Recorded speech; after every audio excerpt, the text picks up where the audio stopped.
ಪ್ರಿಯಾಂಕ್ ಖರ್ಗೆ ಮಾತು ಕೇಳಿದ ಸರ್ಕಾರಕ್ಕೆ ತೀವ್ರ ಮುಜುಗರಾಗಿದೆ. ಸಂಪುಟ ಸಭೆಯ ತೀರ್ಮಾನಕ್ಕೆ ಹೈಕೋರ್ಟ್ ಆಕ್ಷೇಪವನ್ನ ವ್ಯಕ್ತಪಡಿಸಿದೆ. ಸಾರ್ವಜನಿಕ ಸ್ಥಳದಲ್ಲಿ ಚಟುವಟಿಕೆಗೆ ಅನುಮತಿ ವಿಚಾರಕ್ಕೆ ಸಂಬಂಧಪಟ್ಟಂತೆ ಈಗ ಸಂಪುಟ ಸಭೆಯ ತೀರ್ಮಾನಕ್ಕೆ ಹೈಕೋರ್ಟ್ ಆಕ್ಷೇಪವನ್ನ ವ್ಯಕ್ತಪಡಿಸಿದೆ.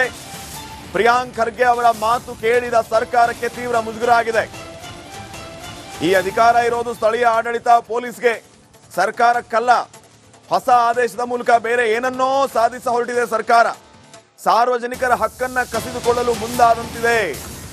ವಿಚಾರಣೆ ವೇಳೆ ಅಭಿಪ್ರಾಯವನ್ನು ವ್ಯಕ್ತಪಡಿಸಿದ್ದು ಹೈಕೋರ್ಟ್ ಪೀಠ.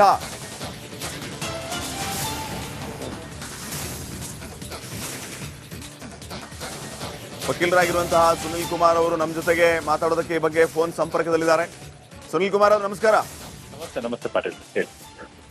RSS ವಿಚಾರಕ್ಕೆ ಸಂಬಂಧಪಟ್ಟಂತೆ ಸರ್ಕಾರದ ಮತ್ತು ಸಂಘದ ನಡುವೆ ಸಂಘರ್ಷ ಇತ್ತು. ಈಗ ಒಂದು ರೀತಿ ಹಿನ್ನಡೆ ಆಗಿರೋದು ಸರ್ಕಾರಕ್ಕೆ. ಕೆಲವು ಕಾರಣಗಳನ್ನ ಪೀಠ ಈ ಸಂದರ್ಭದಲ್ಲಿ ಹೇಳಿದೆ. ಈ ಅಧಿಕಾರ ಇರೋದು ಸ್ಥಳೀಯ ಆಡಳಿತ ಪೊಲೀಸ್ಗೆ, ಸರ್ಕಾರಕ್ಕಲ್ಲ ಅಂತ ಹೇಳಿದೆ. ಸಾರ್ವಜನಿಕರ ಹಕ್ಕನ್ನ ಕಸಿದುಕೊಳ್ಳೋದಕ್ಕೆ ಸರ್ಕಾರ ಮುಂದಾದಂತಿದೆ ಅಂತ ಹೇಳಿ ಈ ಒಂದು ಆದೇಶಕ್ಕೆ ತಡೆಯನ್ನ ನೀಡಿರೋದು. ಇದನ್ನ ಯಾವ ರೀತಿ ನೋಡ್ತೀರಿ ನೀವು? ಖಂಡಿತ ನೋಡಿ, ಇದೊಂದು ಚಾರಿತ್ರಿಕವಾದಂತಹ ತೀರ್ಪು. ಸಂವಿಧಾನ ಮತ್ತು ಎಲ್ಲ ಪ್ರಜೆಗಳಿಗಿರುವಂತಹ ಒಂದು ಸಣ್ಣ ಏನು ಹಕ್ಕು, ಸಂವಿಧಾನ ಕೊಟ್ಟಂತ ಹಕ್ಕನ್ನ ಚ್ಯುತಿ ಮಾಡ್ಲಿಕ್ಕೆ ಅಥವಾ ಹಕ್ಕನ್ನ ಕಿತ್ಕೊಂಡ್ಲಿಕ್ಕೆ ಸರ್ಕಾರ ಒಂದು ಕ್ಯಾಬಿನೆಟ್ ಅಲ್ಲಿ ಏನು ಡಿಸಿಷನ್ ತಗೊಂಡಿದೆಯೋ ಅದಕ್ಕೆ ತಡೆಯಾಜ್ಞೆ ನ್ಯಾಯಾಲಯ ಕೊಟ್ಟಿದೆ. ಅದು ಸರ್ಕಾರಿ ಜಾಗ ಆಗ್ಲಿ ಅಥವಾ ಪ್ರೈವೇಟ್ ಜಾಗ ಆಗ್ಲಿ, ಸಾರ್ವಜನಿಕರು ಅಥವಾ ಒಂದು ಸಮಾವೇಶ ಮಾಡಬೇಕು ಅಂತ ಹೇಳಿದಾಗ ಒಂದು ಪರ್ಮಿಷನ್ ತಗೊಂಡೇ ಸಮಾವೇಶ ಮಾಡ್ತಾರೆ. ಬಟ್ ಸರ್ಕಾರ ಏಕಾಏಕಿ ಯಾವುದೋ ಒಂದು RSS ಅನ್ನೋ ಒಂದು ಸಂಘಟನೆಯ ದೃಷ್ಟಿಕೋನದಲ್ಲಿ ಇಟ್ಕೊಂಡು ನೀವು ಸರ್ಕಾರಿ ಸ್ಥಳಗಳಲ್ಲಿ ಸಾರ್ವಜನಿಕ ಯಾವುದೇ ಕಾರ್ಯಕ್ರಮ ಮಾಡಬಾರ್ದು ಅಂತ ಹೇಳಿ ಕಾರಣ ಕೊಟ್ಟಿಲ್ಲ. ಯಾಕೆ ಮಾಡಬಾರ್ದು? ಎಲ್ಲರಿಗೂ ಸಂವಿಧಾನದಲ್ಲಿ ಹಕ್ಕಿದೆ.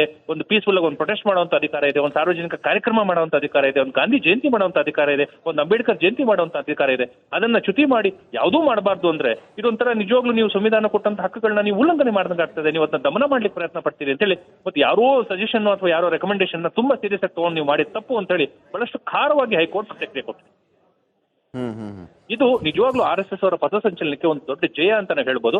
RSS ಅವರು ಒಂದು ಅರ್ಜಿಯನ್ನ ಕೊಟ್ಟಾಗ್ಲೂ ಕೂಡ ನೋಡಿ, ನಾವು ಸುಮಾರು 250 ಕಡೆ ಪಥಸಂಚಲನ ಮಾಡಿದೀವಿ, ಎಲ್ಲೂ ಕೂಡ ಗಲಭೆಗೆ ಅವಕಾಶ ಕೊಟ್ಟಿಲ್ಲ. ಶಾಂತ ರೀತಿಯಲ್ಲಿ ಒಂದು ರೂಟ್ ಮಾರ್ಚ್ ಮಾಡ್ತಾ ಹೋಗ್ತೀವಿ ನಾವು. ಇದರಿಂದ ರಾಷ್ಟ್ರ ಪ್ರೇಮಿಗಳು ಯಾರಿದ್ದಾರೋ ಅವ್ರು ನಮ್ಮ ಜೊತೆ ಜಾಯ್ನ್ ಆಗ್ತಾರೆ. ರಾಷ್ಟ್ರದ ಬಗ್ಗೆ, ದೇಶದ ಬಗ್ಗೆ ನಾವು ಒಂದು ಅಭಿಮಾನವನ್ನು ವ್ಯಕ್ತಪಡಿಸ್ತೀವಿ. ಅದಕ್ಕೆ ನಮ್ಮ ದೇಶದಲ್ಲೇ ನೀವು ನಮ್ಗೆ ಅವಕಾಶ ಕೊಟ್ಟಿಲ್ಲ ಅಂದ್ರೆ ನಾವು ಯಾವ ದೇಶದಲ್ಲಿ ಮಾಡಬೇಕು ಅಂತ ಹೇಳಿ ಅವರು ಒಳ್ಳೆ ಒಂದು ಅರ್ಜಿಯನ್ನ ಕೊಟ್ಟಿದ್ರು. ಬಟ್ ಸರ್ಕಾರ, ಸುನಿಲ್ ಕುಮಾರ್ ಅವರೀಗ ಚಿತ್ತಾಪುರದ RSS ಪಥಸಂಚಲನಕ್ಕೆ ಯಾವುದು ಅಡ್ಡಿ ಇಲ್ಲ ಅನ್ಕೋತೀನಿ. ಖಂಡಿತ ಅಡ್ಡಿ ಇಲ್ಲ. ಬಟ್ ಅದಕ್ಕೆ ಹೈಕೋರ್ಟ್ ಇನ್ನೊಂದು ಪೀಠದಲ್ಲಿ ಆಲ್ರೆಡಿ ವಿಚಾರಣೆ ನಡೀತಾ ಇದೆ. ಅಲ್ಲಿ ಹೈಕೋರ್ಟ್ ಅವರು ಒಂದು ಕೆಲವು ಕಂಡೀಷನ್ಸ್ ಗಳನ್ನ ಇಂಪೋಸ್ ಮಾಡ್ತಾರೆ. ಈಗ ಭೀಮ್ ಆರ್ಮಿನವ್ರು ಆಗ್ಬೋದು, RSS ಅವ್ರು ಆಗ್ಬೋದು, ಎಲ್ಲರೂ ಒಂದೇ ದಿವಸ ಮಾಡೋದು ಬೇಡ. ಒಂದೇ ದಿವಸ ಮಾಡಿದಾಗ ಗಲಭೆ ಆಗುವಂತ ಸಾಧ್ಯತೆ ಇರುತ್ತೆ ಅಂತ ಹೇಳಿ RSS ಅವರಿಗೆ ಒಂದು ದಿವಸ, ಭೀಮ್ ಆರ್ಮಿನವ್ರಿಗೆ ಒಂದು ದಿವಸ, ಎಲ್ಲರೂ ಕೂಡ ಸಂಘಟನೆ ಎಲ್ಲರೂ ಕೂಡ ಶಾಂತ ರೀತಿಯಲ್ಲಿ ಪ್ರೊಟೆಸ್ಟ್ ಏನ್ ಮಾಡ್ತಿರೋ ಮಾಡಿ ಅಂತ ಹೇಳಿ ಖಂಡಿತವಾಗ್ಲೂ ಎಲ್ಲರಿಗೂ ಕೂಡ ಅವಕಾಶ ಕೊಡುವಂತ ಸಾಧ್ಯತೆ ಇದೆ. Okay, thank you Sunil Kumar ಅವರೇ, ರಿಪಬ್ಲಿಕನ್ ಜೊತೆ ಮಾತಾಡಿದಕ್ಕೆ.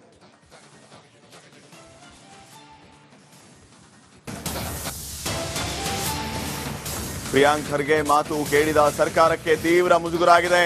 ಸಂಪುಟ ಸಭೆಯ ತೀರ್ಮಾನಕ್ಕೆ ಹೈಕೋರ್ಟ್ ಆಕ್ಷೇಪವನ್ನ ವ್ಯಕ್ತಪಡಿಸಿದೆ. ಸಾರ್ವಜನಿಕ ಸ್ಥಳದಲ್ಲಿ ಚಟುವಟಿಕೆಗೆ ಅನುಮತಿ ವಿಚಾರಕ್ಕೆ ಸಂಬಂಧಪಟ್ಟಂತೆ ಈಗ ಸಂಪುಟ ಸಭೆಯ ತೀರ್ಮಾನಕ್ಕೆ ಹೈಕೋರ್ಟ್ ಆಕ್ಷೇಪವನ್ನ ವ್ಯಕ್ತಪಡಿಸಿದೆ. ಪ್ರಿಯಾಂಕ್ ಖರ್ಗೆ ಅವರ ಮಾತು ಕೇಳಿದ ಸರ್ಕಾರಕ್ಕೆ ತೀವ್ರ ಮುಜುಗರಾಗಿದೆ. ಈ ಅಧಿಕಾರ ಇರೋದು ಸ್ಥಳೀಯ ಆಡಳಿತ ಪೊಲೀಸ್ಗೆ, ಸರ್ಕಾರಕ್ಕಲ್ಲ.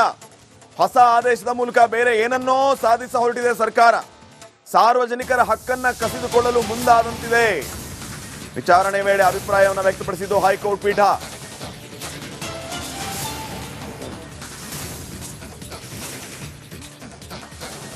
ವಕೀಲರಾಗಿರುವಂತಹ ಸುನಿಲ್ ಕುಮಾರ್ ಅವರು ನಮ್ಮ ಜೊತೆಗೆ ಮಾತಾಡೋದಕ್ಕೆ ಈ ಬಗ್ಗೆ ಫೋನ್ ಸಂಪರ್ಕದಲ್ಲಿದ್ದಾರೆ. ಸುನಿಲ್ ಕುಮಾರ್ ಅವರು ನಮಸ್ಕಾರ. ನಮಸ್ತೆ ಪಾಟೀಲ್. RSS ವಿಚಾರಕ್ಕೆ ಸಂಬಂಧಪಟ್ಟಂತೆ ಸರ್ಕಾರದ ಮತ್ತು ಸಂಘದ ನಡುವೆ ಸಂಘರ್ಷ ಇತ್ತು. ಈಗ ಒಂದು ರೀತಿ ಹಿನ್ನಡೆ ಆಗಿರೋದು ಸರ್ಕಾರಕ್ಕೆ. ಕೆಲವು ಕಾರಣಗಳನ್ನ ಪೀಠ ಈ ಸಂದರ್ಭದಲ್ಲಿ ಹೇಳಿದೆ. ಈ ಅಧಿಕಾರ ಇರೋದು ಸ್ಥಳೀಯ ಆಡಳಿತ ಪೊಲೀಸ್ಗೆ, ಸರ್ಕಾರಕ್ಕಲ್ಲ ಅಂತ ಹೇಳಿದೆ. ಸಾರ್ವಜನಿಕರ ಹಕ್ಕನ್ನ ಕಸಿದುಕೊಳ್ಳೋದಕ್ಕೆ ಸರ್ಕಾರ ಮುಂದಾದಂತಿದೆ ಅಂತ ಹೇಳಿ ಈ ಒಂದು ಆದೇಶಕ್ಕೆ ತಡೆಯನ್ನ ನೀಡಿರೋದು. ಇದನ್ನ ಯಾವ ರೀತಿ ನೋಡ್ತೀರಿ ನೀವು? ಖಂಡಿತ ನೋಡಿ, ಇದೊಂದು ಚಾರಿತ್ರಿಕವಾದಂತಹ ತೀರ್ಪು. ಸಂವಿಧಾನ ಮತ್ತು ಎಲ್ಲ ಪ್ರಜೆಗಳಿಗಿರುವಂತಹ ಒಂದು ಸಣ್ಣ ಏನು ಹಕ್ಕು, ಸಂವಿಧಾನ ಕೊಟ್ಟಂತ ಹಕ್ಕನ್ನ ಚ್ಯುತಿ ಮಾಡ್ಲಿಕ್ಕೆ ಅಥವಾ ಹಕ್ಕನ್ನ ಕಿತ್ಕೊಂಡ್ಲಿಕ್ಕೆ ಸರ್ಕಾರ ಒಂದು ಕ್ಯಾಬಿನೆಟ್ ಅಲ್ಲಿ ಏನು ಡಿಸಿಷನ್ ತಗೊಂಡಿದೆಯೋ ಅದಕ್ಕೆ ತಡೆಯಾಜ್ಞೆ ನ್ಯಾಯಾಲಯ ಕೊಟ್ಟಿದೆ. ಅದು ಸರ್ಕಾರಿ ಜಾಗ ಆಗ್ಲಿ ಅಥವಾ ಪ್ರೈವೇಟ್ ಜಾಗ ಆಗ್ಲಿ, ಸಾರ್ವಜನಿಕರು ಅಥವಾ ಒಂದು ಸಮಾವೇಶ ಮಾಡಬೇಕು ಅಂತ ಹೇಳಿದಾಗ ಒಂದು ಪರ್ಮಿಷನ್ ತಗೊಂಡೇ ಸಮಾವೇಶ ಮಾಡ್ತಾರೆ. ಬಟ್ ಸರ್ಕಾರ ಏಕಾಏಕಿ ಯಾವುದೋ ಒಂದು RSS ಅನ್ನೋ ಒಂದು ಸಂಘಟನೆಯ ದೃಷ್ಟಿಕೋನದಲ್ಲಿ ಇಟ್ಕೊಂಡು ನೀವು ಸರ್ಕಾರಿ ಸ್ಥಳಗಳಲ್ಲಿ ಸಾರ್ವಜನಿಕ ಯಾವುದೇ ಕಾರ್ಯಕ್ರಮ ಮಾಡಬಾರ್ದು ಅಂತ ಹೇಳಿ ಕಾರಣ ಕೊಟ್ಟಿಲ್ಲ. ಯಾಕೆ ಮಾಡಬಾರ್ದು? ಎಲ್ಲರಿಗೂ ಸಂವಿಧಾನದಲ್ಲಿ ಹಕ್ಕಿದೆ. ಒಂದು ಪೀಸ್ಫುಲ್ ಆಗಿ ಒಂದು ಪ್ರೊಟೆಸ್ಟ್ ಮಾಡುವಂತ ಅಧಿಕಾರ ಇದೆ, ಒಂದು ಸಾರ್ವಜನಿಕ ಕಾರ್ಯಕ್ರಮ ಮಾಡುವಂತ ಅಧಿಕಾರ ಇದೆ, ಒಂದು ಗಾಂಧಿ ಜಯಂತಿ ಮಾಡುವಂತ ಅಧಿಕಾರ ಇದೆ, ಒಂದು ಅಂಬೇಡ್ಕರ್ ಜಯಂತಿ ಮಾಡುವಂತ ಅಧಿಕಾರ ಇದೆ.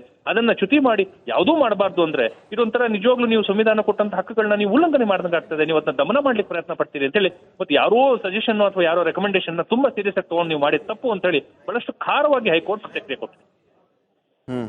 ಇದು ನಿಜವಾಗ್ಲೂ RSS ಅವರ ಪಥಸಂಚಲನಕ್ಕೆ ಒಂದು ದೊಡ್ಡ ಜಯ ಅಂತಾನೆ ಹೇಳ್ಬೋದು. RSS ಅವರು ಒಂದು ಅರ್ಜಿಯನ್ನ ಕೊಟ್ಟಾಗ್ಲೂ ಕೂಡ ನೋಡಿ, ನಾವು ಸುಮಾರು 250 ಕಡೆ ಪಥಸಂಚಲನ ಮಾಡಿದೀವಿ, ಎಲ್ಲೂ ಕೂಡ ಗಲಭೆಗೆ ಅವಕಾಶ ಕೊಟ್ಟಿಲ್ಲ.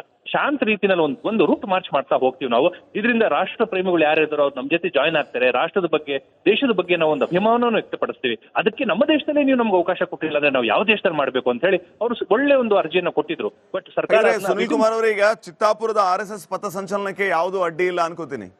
ಖಂಡಿತ ಅಡ್ಡಿ ಇಲ್ಲ. ಬಟ್ ಅದಕ್ಕೆ ಹೈಕೋರ್ಟ್ ಇನ್ನೊಂದು ಪೀಠದಲ್ಲಿ ಆಲ್ರೆಡಿ ವಿಚಾರಣೆ ನಡೀತಾ ಇದೆ. ಅಲ್ಲಿ ಹೈಕೋರ್ಟ್ ಅವರು ಒಂದು ಕೆಲವು ಕಂಡೀಷನ್ಸ್ ಗಳನ್ನ ಇಂಪೋಸ್ ಮಾಡ್ತಾರೆ. ಈಗ ಭೀಮ್ ಆರ್ಮಿನವ್ರು ಆಗ್ಬೋದು, RSS ಅವ್ರು ಆಗ್ಬೋದು, ಎಲ್ಲರೂ ಒಂದೇ ದಿವಸ ಮಾಡೋದು ಬೇಡ.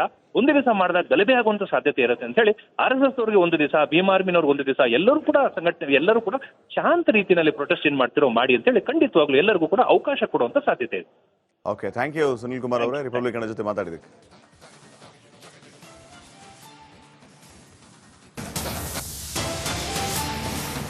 ಪ್ರಿಯಾಂಕ್ ಖರ್ಗೆ ಮಾತು ಕೇಳಿದ ಸರ್ಕಾರಕ್ಕೆ ತೀವ್ರ ಮುಜುಗರ ಆಗಿದೆ. ಸಂಪುಟ ಸಭೆಯ ತೀರ್ಮಾನಕ್ಕೆ ಹೈಕೋರ್ಟ್ ಆಕ್ಷೇಪವನ್ನ ವ್ಯಕ್ತಪಡಿಸಿದೆ.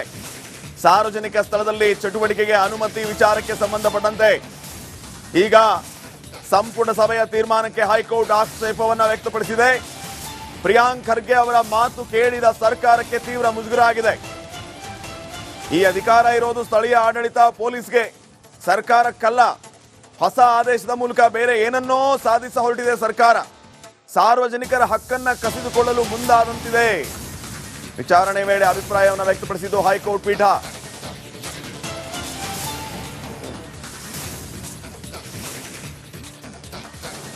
ವಕೀಲರಾಗಿರುವಂತಹ ಸುನೀಲ್ ಕುಮಾರ್ ಅವರು ನಮ್ಮ ಜೊತೆಗೆ ಮಾತಾಡೋದಕ್ಕೆ ಈ ಬಗ್ಗೆ ಫೋನ್ ಸಂಪರ್ಕದಲ್ಲಿದ್ದಾರೆ. ಸುನೀಲ್ ಕುಮಾರ್ ಅವರು ನಮಸ್ಕಾರ. ನಮಸ್ತೆ ಪಾಟೀಲ್. RSS ವಿಚಾರಕ್ಕೆ ಸಂಬಂಧಪಟ್ಟಂತೆ ಸರ್ಕಾರದ ಮತ್ತು ಸಂಘದ ನಡುವೆ ಸಂಘರ್ಷ ಇತ್ತು. ಈಗ ಒಂದು ರೀತಿ ಹಿನ್ನಡೆ ಆಗಿರೋದು ಸರ್ಕಾರಕ್ಕೆ. ಕೆಲವು ಕಾರಣಗಳನ್ನ ಪೀಠ ಈ ಸಂದರ್ಭದಲ್ಲಿ ಹೇಳಿದೆ. ಈ ಅಧಿಕಾರ ಇರೋದು ಸ್ಥಳೀಯ ಆಡಳಿತ ಪೊಲೀಸ್ಗೆ, ಸರ್ಕಾರಕ್ಕಲ್ಲ ಅಂತ ಹೇಳಿದೆ. ಸಾರ್ವಜನಿಕರ ಹಕ್ಕನ್ನ ಕಸಿದುಕೊಳ್ಳೋದಕ್ಕೆ ಸರ್ಕಾರ ಮುಂದಾದಂತಿದೆ ಅಂತ ಹೇಳಿ ಈ ಒಂದು ಆದೇಶಕ್ಕೆ ತಡೆಯನ್ನ ನೀಡಿರೋದು. ಇದನ್ನ ಯಾವ ರೀತಿ ನೋಡ್ತೀರಿ ನೀವು? ಖಂಡಿತ ನೋಡಿ, ಇದೊಂದು ಚಾರಿತ್ರಿಕವಾದಂತಹ ತೀರ್ಪು. ಸಂವಿಧಾನ ಮತ್ತು ಎಲ್ಲ ಪ್ರಜೆಗಳಿಗಿರುವಂತಹ ಒಂದು ಸಣ್ಣ ಏನು ಹಕ್ಕು, ಸಂವಿಧಾನ ಕೊಟ್ಟಂತ ಹಕ್ಕನ್ನ ಚ್ಯುತಿ ಮಾಡ್ಲಿಕ್ಕೆ ಅಥವಾ ಹಕ್ಕನ್ನ ಕಿತ್ಕೊಳ್ಲಿಕ್ಕೆ ಸರ್ಕಾರ ಒಂದು ಕ್ಯಾಬಿನೆಟ್ ಅಲ್ಲಿ ಡಿಸಿಷನ್ ತಗೊಂಡಿದ್ಯೋ ಅದಕ್ಕೆ ತಡೆಯಾಜ್ಞೆ ನ್ಯಾಯಾಲಯ ಕೊಟ್ಟಿದೆ. ಅದು ಸರ್ಕಾರಿ ಜಾಗ ಆಗ್ಲಿ ಅಥವಾ ಪ್ರೈವೇಟ್ ಜಾಗ ಆಗ್ಲಿ, ಸಾರ್ವಜನಿಕರು ಅಥವಾ ಒಂದು ಸಮಾವೇಶ ಮಾಡಬೇಕು ಅಂತ ಹೇಳಿದಾಗ ಒಂದು ಪರ್ಮಿಷನ್ ತಗೊಂಡೇ ಸಮಾವೇಶ ಮಾಡ್ತಾರೆ. ಬಟ್ ಸರ್ಕಾರ ಏಕಾಏಕಿ ಯಾವುದೋ ಒಂದು RSS ಅನ್ನೋ ಒಂದು ಸಂಘಟನೆಯ ದೃಷ್ಟಿಕೋನದಲ್ಲಿ ಇಟ್ಕೊಂಡು ನೀವು ಸರ್ಕಾರಿ ಸ್ಥಳಗಳಲ್ಲಿ ಸಾರ್ವಜನಿಕ ಯಾವುದೇ ಕಾರ್ಯಕ್ರಮ ಮಾಡಬಾರ್ದು ಅಂತ ಹೇಳಿ ಕಾರಣ ಕೊಟ್ಟಿಲ್ಲ. ಯಾಕೆ ಮಾಡಬಾರ್ದು? ಎಲ್ಲರಿಗೂ ಸಂವಿಧಾನದಲ್ಲಿ ಹಕ್ಕಿದೆ. ಒಂದು ಪೀಸ್ಫುಲ್ ಆಗಿ ಒಂದು ಪ್ರೊಟೆಸ್ಟ್ ಮಾಡುವಂತ ಅಧಿಕಾರ ಇದೆ, ಒಂದು ಸಾರ್ವಜನಿಕ ಕಾರ್ಯಕ್ರಮ ಮಾಡುವಂತ ಅಧಿಕಾರ ಇದೆ, ಒಂದು ಗಾಂಧಿ ಜಯಂತಿ ಮಾಡುವಂತ ಅಧಿಕಾರ ಇದೆ, ಒಂದು ಅಂಬೇಡ್ಕರ್ ಜಯಂತಿ ಮಾಡುವಂತ ಅಧಿಕಾರ ಇದೆ. ಅದನ್ನ ಚ್ಯುತಿ ಮಾಡಿ ಯಾವುದೂ ಮಾಡಬಾರ್ದು ಅಂದ್ರೆ ಇದೊಂಥರ ನಿಜವಾಗ್ಲೂ ನೀವು ಸಂವಿಧಾನ ಕೊಟ್ಟಂತ ಹಕ್ಕುಗಳನ್ನ ನೀವು ಉಲ್ಲಂಘನೆ ಮಾಡ್ದಂಗಾಗ್ತದೆ. ನೀವು ಅದನ್ನ ದಮನ ಮಾಡ್ಲಿಕ್ಕೆ ಪ್ರಯತ್ನ ಪಡ್ತೀರಿ ಅಂತ ಹೇಳಿ ಮತ್ತೆ ಯಾರೋ ಸಜೆಷನ್ ಅಥವಾ ಯಾರೋ ರೆಕಮೆಂಡೇಶನ್ ತುಂಬಾ ಸೀರಿಯಸ್ ಆಗಿ ತಗೊಂಡು ನೀವು ಮಾಡಿದ ತಪ್ಪು ಅಂತ ಹೇಳಿ ಬಹಳಷ್ಟು ಖಾರವಾಗಿ ಹೈಕೋರ್ಟ್ ಪ್ರತಿಕ್ರಿಯೆ ಕೊಟ್ಟಿದೆ. ಇದು ನಿಜವಾಗ್ಲೂ RSS ಅವರ ಪಥಸಂಚಲನಕ್ಕೆ ಒಂದು ದೊಡ್ಡ ಜಯ ಅಂತಾನೆ ಹೇಳ್ಬೋದು. RSS ಅವರು ಒಂದು ಅರ್ಜಿಯನ್ನ ಕೊಟ್ಟಾಗ್ಲೂ ಕೂಡ ನೋಡಿ, ನಾವು ಸುಮಾರು 250 ಕಡೆ ಪಥಸಂಚಲನ ಮಾಡಿದೀವಿ, ಎಲ್ಲೂ ಕೂಡ ಗಲಭೆಗೆ ಅವಕಾಶ ಕೊಟ್ಟಿಲ್ಲ. ಶಾಂತ ರೀತಿಯಲ್ಲಿ ಒಂದು ರೂಟ್ ಮಾರ್ಚ್ ಮಾಡ್ತಾ ಹೋಗ್ತೀವಿ ನಾವು. ಇದರಿಂದ ರಾಷ್ಟ್ರ ಪ್ರೇಮಿಗಳು ಯಾರಿದ್ದಾರೋ ಅವ್ರು ನಮ್ಮ ಜೊತೆ ಜಾಯ್ನ್ ಆಗ್ತಾರೆ. ರಾಷ್ಟ್ರದ ಬಗ್ಗೆ, ದೇಶದ ಬಗ್ಗೆ ನಾವು ಒಂದು ಅಭಿಮಾನವನ್ನು ವ್ಯಕ್ತಪಡಿಸ್ತೀವಿ. ಅದಕ್ಕೆ ನಮ್ಮ ದೇಶದಲ್ಲೇ ನೀವು ನಮ್ಗೆ ಅವಕಾಶ ಕೊಟ್ಟಿಲ್ಲ ಅಂದ್ರೆ ನಾವು ಯಾವ ದೇಶದಲ್ಲಿ ಮಾಡಬೇಕು ಅಂತ ಹೇಳಿ ಅವರು ಒಳ್ಳೆ ಒಂದು ಅರ್ಜಿಯನ್ನ ಕೊಟ್ಟಿದ್ರು. ಬಟ್ ಸರ್ಕಾರ ಸುನೀಲ್ ಕುಮಾರ್ ಅವರೀಗ ಚಿತ್ತಾಪುರದ RSS ಪಥಸಂಚಲನಕ್ಕೆ ಯಾವುದು ಅಡ್ಡಿ ಇಲ್ಲ ಅನ್ಕೋತೀನಿ. ಖಂಡಿತ ಅಡ್ಡಿ ಇಲ್ಲ. ಬಟ್ ಅದಕ್ಕೆ ಹೈಕೋರ್ಟ್ ಇನ್ನೊಂದು ಪೀಠದಲ್ಲಿ ಆಲ್ರೆಡಿ ವಿಚಾರಣೆ ನಡೀತಾ ಇದೆ. ಅಲ್ಲಿ ಹೈಕೋರ್ಟ್ ಅವರು ಒಂದು ಕೆಲವು ಕಂಡೀಷನ್ಸ್ ಗಳನ್ನ ಇಂಪೋಸ್ ಮಾಡ್ತಾರೆ. ಈಗ ಭೀಮ್ ಆರ್ಮಿನವ್ರು ಆಗ್ಬೋದು, RSS ಅವ್ರು ಆಗ್ಬೋದು, ಎಲ್ಲರೂ ಒಂದೇ ದಿವಸ ಮಾಡೋದು ಬೇಡ. ಒಂದೇ ದಿವಸ ಮಾಡಿದಾಗ ಗಲಭೆ ಆಗುವಂತ ಸಾಧ್ಯತೆ ಇರುತ್ತೆ ಅಂತ ಹೇಳಿ RSS ಅವರಿಗೆ ಒಂದು ದಿವಸ, ಭೀಮ್ ಆರ್ಮಿನವ್ರಿಗೆ ಒಂದು ದಿವಸ, ಎಲ್ಲರೂ ಕೂಡ ಸಂಘಟನೆ ಎಲ್ಲರೂ ಕೂಡ ಶಾಂತ ರೀತಿಯಲ್ಲಿ ಪ್ರೊಟೆಸ್ಟ್ ಏನ್ ಮಾಡ್ತಿರೋ ಮಾಡಿ ಅಂತ ಹೇಳಿ ಖಂಡಿತವಾಗ್ಲೂ ಎಲ್ಲರಿಗೂ ಕೂಡ ಅವಕಾಶ ಕೊಡುವಂತ ಸಾಧ್ಯತೆ ಇದೆ. Okay, thank you Sunil Kumar ಅವರೇ, ರಿಪಬ್ಲಿಕನ್ ಜೊತೆ ಮಾತಾಡಿದಕ್ಕೆ.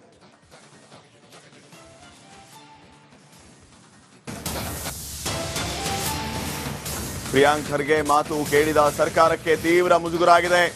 ಸಂಪುಟ ಸಭೆಯ ತೀರ್ಮಾನಕ್ಕೆ ಹೈಕೋರ್ಟ್ ಆಕ್ಷೇಪವನ್ನ ವ್ಯಕ್ತಪಡಿಸಿದೆ. ಸಾರ್ವಜನಿಕ ಸ್ಥಳದಲ್ಲಿ ಚಟುವಟಿಕೆಗೆ ಅನುಮತಿ ವಿಚಾರಕ್ಕೆ ಸಂಬಂಧಪಟ್ಟಂತೆ ಈಗ ಸಂಪುಟ ಸಭೆಯ ತೀರ್ಮಾನಕ್ಕೆ ಹೈಕೋರ್ಟ್ ಆಕ್ಷೇಪವನ್ನ ವ್ಯಕ್ತಪಡಿಸಿದೆ. ಪ್ರಿಯಾಂಕ್ ಖರ್ಗೆ ಅವರ ಮಾತು ಕೇಳಿದ ಸರ್ಕಾರಕ್ಕೆ ತೀವ್ರ ಮುಜುಗರ ಆಗಿದೆ. ಈ ಅಧಿಕಾರ ಇರೋದು ಸ್ಥಳೀಯ ಆಡಳಿತ ಪೊಲೀಸ್ಗೆ, ಸರ್ಕಾರಕ್ಕಲ್ಲ. ಹೊಸ ಆದೇಶದ ಮೂಲಕ ಬೇರೆ ಏನನ್ನೋ ಸಾಧಿಸ ಹೊರಟಿದೆ ಸರ್ಕಾರ. ಸಾರ್ವಜನಿಕರ ಹಕ್ಕನ್ನ ಕಸಿದುಕೊಳ್ಳಲು ಮುಂದಾದಂತಿದೆ. ವಿಚಾರಣೆ ವೇಳೆ ಅಭಿಪ್ರಾಯವನ್ನು ವ್ಯಕ್ತಪಡಿಸಿದ್ದು ಹೈಕೋರ್ಟ್ ಪೀಠ.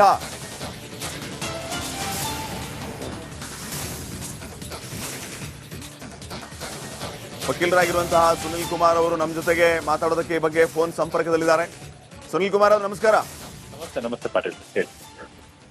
RSS ವಿಚಾರಕ್ಕೆ ಸಂಬಂಧಪಟ್ಟಂತೆ ಸರ್ಕಾರದ ಮತ್ತು ಸಂಘದ ನಡುವೆ ಸಂಘರ್ಷ ಇತ್ತು. ಈಗ ಒಂದು ರೀತಿ ಹಿನ್ನಡೆ ಆಗಿರೋದು ಸರ್ಕಾರಕ್ಕೆ. ಕೆಲವು ಕಾರಣಗಳನ್ನ ಪೀಠ ಈ ಸಂದರ್ಭದಲ್ಲಿ ಹೇಳಿದೆ.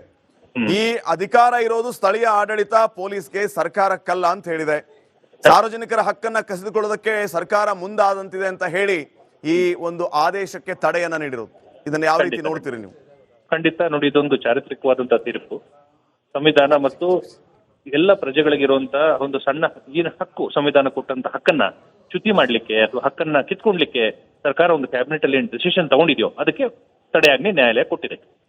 ಅದು ಸರ್ಕಾರಿ ಜಾಗ ಆಗ್ಲಿ ಅಥವಾ ಪ್ರೈವೇಟ್ ಜಾಗ ಆಗ್ಲಿ, ಸಾರ್ವಜನಿಕರು ಅಥವಾ ಒಂದು ಸಮಾವೇಶ ಮಾಡಬೇಕು ಅಂತ ಹೇಳಿದಾಗ ಒಂದು ಪರ್ಮಿಷನ್ ತಗೊಂಡೇ ಸಮಾವೇಶ ಮಾಡ್ತಾರೆ. ಬಟ್ ಸರ್ಕಾರ ಏಕಾಏಕಿ ಯಾವುದೋ ಒಂದು RSS ಅನ್ನೋ ಒಂದು ಸಂಘಟನೆಯ ದೃಷ್ಟಿಕೋನದಲ್ಲಿ ಇಟ್ಕೊಂಡು ನೀವು ಸರ್ಕಾರಿ ಸ್ಥಳಗಳಲ್ಲಿ ಸಾರ್ವಜನಿಕ ಯಾವುದೇ ಕಾರ್ಯಕ್ರಮ ಮಾಡಬಾರ್ದು ಅಂತ ಹೇಳಿ ಕಾರಣ ಕೊಟ್ಟಿಲ್ಲ. ಯಾಕೆ ಮಾಡಬಾರ್ದು? ಎಲ್ಲರಿಗೂ ಸಂವಿಧಾನದಲ್ಲಿ ಹಕ್ಕಿದೆ. ಒಂದು ಪೀಸ್ಫುಲ್ ಆಗಿ ಒಂದು ಪ್ರೊಟೆಸ್ಟ್ ಮಾಡುವಂತ ಅಧಿಕಾರ ಇದೆ, ಒಂದು ಸಾರ್ವಜನಿಕ ಕಾರ್ಯಕ್ರಮ ಮಾಡುವಂತ ಅಧಿಕಾರ ಇದೆ, ಒಂದು ಗಾಂಧಿ ಜಯಂತಿ ಮಾಡುವಂತ ಅಧಿಕಾರ ಇದೆ, ಒಂದು ಅಂಬೇಡ್ಕರ್ ಜಯಂತಿ ಮಾಡುವಂತ ಅಧಿಕಾರ ಇದೆ. ಅದನ್ನ ಚ್ಯುತಿ ಮಾಡಿ ಯಾವುದೂ ಮಾಡಬಾರ್ದು ಅಂದ್ರೆ ಇದೊಂಥರ ನಿಜವಾಗ್ಲೂ ನೀವು ಸಂವಿಧಾನ ಕೊಟ್ಟಂತ ಹಕ್ಕುಗಳನ್ನ ನೀವು ಉಲ್ಲಂಘನೆ ಮಾಡ್ದಂಗಾಗ್ತದೆ. ನೀವು ಅದನ್ನ ದಮನ ಮಾಡ್ಲಿಕ್ಕೆ ಪ್ರಯತ್ನ ಪಡ್ತೀರಿ ಅಂತ ಹೇಳಿ ಮತ್ತೆ ಯಾರೋ ಸಜೆಷನ್ ಅಥವಾ ಯಾರೋ ರೆಕಮೆಂಡೇಶನ್ ತುಂಬಾ ಸೀರಿಯಸ್ ಆಗಿ ತಗೊಂಡು ನೀವು ಮಾಡಿದ ತಪ್ಪು ಅಂತ ಹೇಳಿ ಬಹಳಷ್ಟು ಖಾರವಾಗಿ ಹೈಕೋರ್ಟ್ ಪ್ರತಿಕ್ರಿಯೆ ಕೊಟ್ಟಿದೆ. ಇದು ನಿಜವಾಗ್ಲೂ RSS ಅವರ ಪಥಸಂಚಲನಕ್ಕೆ ಒಂದು ದೊಡ್ಡ ಜಯ ಅಂತಾನೆ ಹೇಳ್ಬೋದು. RSS ಅವರು ಒಂದು ಅರ್ಜಿಯನ್ನ ಕೊಟ್ಟಾಗ್ಲೂ ಕೂಡ ನೋಡಿ, ನಾವು ಸುಮಾರು 250 ಕಡೆ ಪಥಸಂಚಲನ ಮಾಡಿದೀವಿ, ಎಲ್ಲೂ ಕೂಡ ಗಲಭೆಗೆ ಅವಕಾಶ ಕೊಟ್ಟಿಲ್ಲ. ಶಾಂತ ರೀತಿಯಲ್ಲಿ ಒಂದು ರೂಟ್ ಮಾರ್ಚ್ ಮಾಡ್ತಾ ಹೋಗ್ತೀವಿ ನಾವು. ಇದರಿಂದ ರಾಷ್ಟ್ರ ಪ್ರೇಮಿಗಳು ಯಾರಿದ್ದಾರೋ ಅವ್ರು ನಮ್ಮ ಜೊತೆ ಜಾಯ್ನ್ ಆಗ್ತಾರೆ. ರಾಷ್ಟ್ರದ ಬಗ್ಗೆ, ದೇಶದ ಬಗ್ಗೆ ನಾವು ಒಂದು ಅಭಿಮಾನವನ್ನು ವ್ಯಕ್ತಪಡಿಸ್ತೀವಿ. ಅದಕ್ಕೆ ನಮ್ಮ ದೇಶದಲ್ಲೇ ನೀವು ನಮ್ಗೆ ಅವಕಾಶ ಕೊಟ್ಟಿಲ್ಲ ಅಂದ್ರೆ ನಾವು ಯಾವ ದೇಶದಲ್ಲಿ ಮಾಡಬೇಕು ಅಂತ ಹೇಳಿ ಅವರು ಒಳ್ಳೆ ಒಂದು ಅರ್ಜಿಯನ್ನ ಕೊಟ್ಟಿದ್ರು. ಬಟ್ ಸರ್ಕಾರ, ಸುನಿಲ್ ಕುಮಾರ್ ಅವರೀಗ ಚಿತ್ತಾಪುರದ RSS ಪಥಸಂಚಲನಕ್ಕೆ ಯಾವುದು ಅಡ್ಡಿ ಇಲ್ಲ ಅನ್ಕೋತೀನಿ. ಖಂಡಿತ ಅಡ್ಡಿ ಇಲ್ಲ. ಬಟ್ ಅದಕ್ಕೆ ಹೈಕೋರ್ಟ್ ಇನ್ನೊಂದು ಪೀಠದಲ್ಲಿ ಆಲ್ರೆಡಿ ವಿಚಾರಣೆ ನಡೀತಾ ಇದೆ. ಅಲ್ಲಿ ಹೈಕೋರ್ಟ್ ಅವರು ಒಂದು ಕೆಲವು ಕಂಡೀಷನ್ಸ್ ಗಳನ್ನ ಇಂಪೋಸ್ ಮಾಡ್ತಾರೆ. ಈಗ ಭೀಮ್ ಆರ್ಮಿನ್ ಅವ್ರು ಆಗ್ಬೋದು, RSS ಅವ್ರು ಆಗ್ಬೋದು, ಎಲ್ಲರೂ ಒಂದೇ ದಿವಸ ಮಾಡೋದು ಬೇಡ.